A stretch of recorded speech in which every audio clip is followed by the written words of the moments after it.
ಜನ್ಮೋತ್ಸವದ ಶುಭಾಶಯಗಳನ್ನ ಎಲ್ರಿಗೂ ತಿಳಿಸುತ್ತಾ ಈ ಒಂದು ಸಮಾರಂಭದಲ್ಲಿ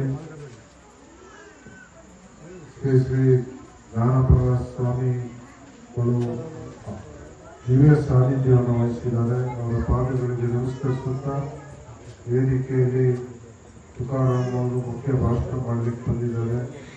ಕಟ್ಟಿಯವರಿದ್ದಾರೆ, ದೇವಪ್ಪರಿದ್ದಾರೆ, ಎಲ್ಲ ಗ್ರಾಮದ ಮುಖಂಡರುಗಳಿದ್ದೀರಿ, ತಾಯಿಯಂದಿರಿದ್ದೀರಿ, ನಮ್ಮ ಜೈವಿ ಬಳಗದ ಎಲ್ಲ ಯುವಕ ಮಿತ್ರರು ಆಗಿದ್ರಿ. ಬಹಳ ಸಂತೋಷದಿಂದ ನಾವು ನೀವೆಲ್ಲ ಸೇರಿ ಈ ಒಂದು ಸಮಾರಂಭದ ಉದ್ಘಾಟನೆಯನ್ನ ನಾವು ಮಾಡಿದ್ದೀವಿ. ಇವತ್ತು ಯಾವುದೇ ಕಾರಣಕ್ಕೂ ನನಗೆ ಬರಲ್ಲ ಆಗೋದಿಲ್ಲ ಅಂತ ನಾನು ಹೇಳಿದೆ. ನಾನು ಎಷ್ಟು ಹೇಳಿದ್ರು ಗೊತ್ತಿಲ್ಲ, 5 ನಿಮಿಷಕ್ಕಾದ್ರೂ ಬಂದು ಹೋಗ್ಲೇಬೇಕು ಅಂತ. ನಿನ್ನೆ ರಾತ್ರಿವರೆಗೂ ನಾನು ಇಲ್ಲೇ ಕಂಟಿನ್ಯೂ 1 ವಾರದಿಂದ ಬೆಂಗಳೂರು ಕಡೆ ಹೋಗಿರ್ಲಿಲ್ಲ. ರಾತ್ರಿ ಬಹುಶಃ 1:30 ಆಯ್ತು ಮನೆ ರೀಚ್ ಆಗೋದ. ಜನ್ಮದಿನೋತ್ಸವವನ್ನು ಆಚರಣೆಯನ್ನು ಮಾಡ್ತಾ ಇದ್ದೀವಿ. ಯಾಕೆ ಇದು ಪ್ರತಿ ವರ್ಷ ಪ್ರತಿ ತಾಲೂಕಾಡಳಿತ, ಜಿಲ್ಲಾಡಳಿತದಿಂದ ಮತ್ತು ಎಲ್ಲ ವಿವಿಧ ಸಂಘಟನೆಗಳಿಂದ, ಪ್ರತಿ ಗ್ರಾಮ ವ್ಯಾಪ್ತಿಗಳಿಂದ ಆಚರಣೆ ಮಾಡ್ತಾರೆ ಇದ್ರೆ ಅವರ ವ್ಯಕ್ತಿತ್ವ ಎಂಥದ್ದು ಅಂತದ್ದು ಊಹಿಸ್ಕೊಳ್ಳಿಕ್ಕೂ ಯಾರಿಗೂ ಸಾಧ್ಯ ಆಗಲ್ಲ. ಇವತ್ತು ನಾವು ನೀವೆಲ್ಲ ಇಷ್ಟೆಲ್ಲ ಅನುಕೂಲತೆಗಳಿಂದ ಎಲ್ಲರೂ ಒಂದು ಸಮಾಜದಲ್ಲಿ ಇವತ್ತು ತೊಡಗಿಸಿಕೊಂಡು ಸಹಬಾಳ್ವೆ ಬದುಕನ್ನು ನಡೆಸಲಿಕ್ಕೆ ಇವತ್ತು ಕಾರಣ ಅಂದ್ರೆ ಬಾಬಾ ಸಾಹೇಬ್ ಅಂಬೇಡ್ಕರ್ ಅವರು ಕೊಟ್ಟಂತ ಒಂದು ಸಂವಿಧಾನ. ಬಹುಶಃ ಅದಿಲ್ಲದೆ ಇದ್ರೆ ನಾವೆಲ್ಲ ಏನು ಊಹಿಸ್ಕೊಳ್ಳಿಕ್ಕೂ ಆಗಲ್ಲ ಅಂತ ಪರಿಸ್ಥಿತಿ ಇವತ್ತು ನಮ್ಮ ದೇಶದಲ್ಲಿ ಇರ್ತಾ ಇದೆ. ಅದು ಅಂತ ಮಹಾನ್ ವ್ಯಕ್ತಿಯನ್ನ ನಾವು ಮತ್ತೆ ನೋಡ್ಲಿಕ್ಕೂ ಬಹುಶಃ ಸಾಧ್ಯನೇ ಇಲ್ಲ ಅಂತ ನಾನು ಭಾವಿಸ್ಕೊಂಡಿದ್ದೀನಿ.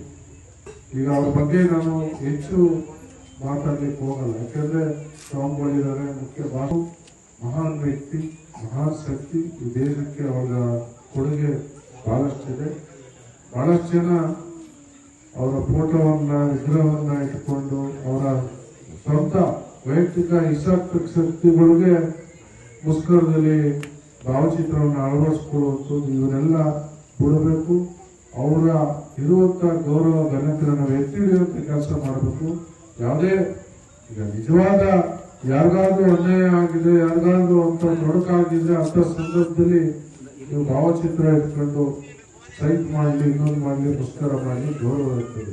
ಯಾರು ಅವರ ವೈಯಕ್ತಿಕಕ್ಕೋಸ್ಕರ ಅವರ ಭಾವಚಿತ್ರ ಇಟ್ಕೊಂಡು ದುರ್ಬಳಕೆ ಮಾಡೋದನ್ನ ಬಿಡಬೇಕಾಗ್ತದೆ. ಯಾಕೆಂದ್ರೆ ಯಾಕೆ ಹೇಳ್ತಾ ಇದ್ದೀನಿ ಅಂದ್ರೆ ಸಣ್ಣ ಸಣ್ಣ ವಿಚಾರಕ್ಕೂ ಎಲ್ಲೋ ಭಾವಚಿತ್ರ ಇಟ್ಕೊಳ್ಳೋದು ಇದನ್ನೆಲ್ಲ ಮಾಡ್ತಾರೆ.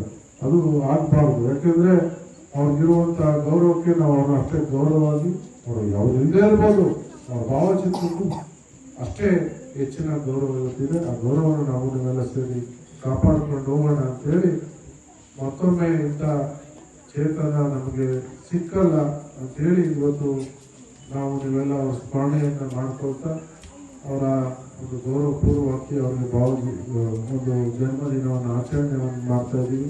ಸದಾ ಇದು ನಿತ್ಯ, ಇದು ಪ್ರತಿ ವರ್ಷವೂ ಕೂಡ ಇದು ಆಗ್ತಾ ಇರ್ತದೆ ಅಂತ ಹೇಳಿ ಅವರ ಒಂದು ಆದರ್ಶವನ್ನ ನಾವು ಪಾಲಿಸಿಕೊಂಡು ಮುನ್ನಡೆಸ್ಕೊಂಡು ಹೋಗೋಣ ಅಂತ ಹೇಳಿ ಇನ್ನು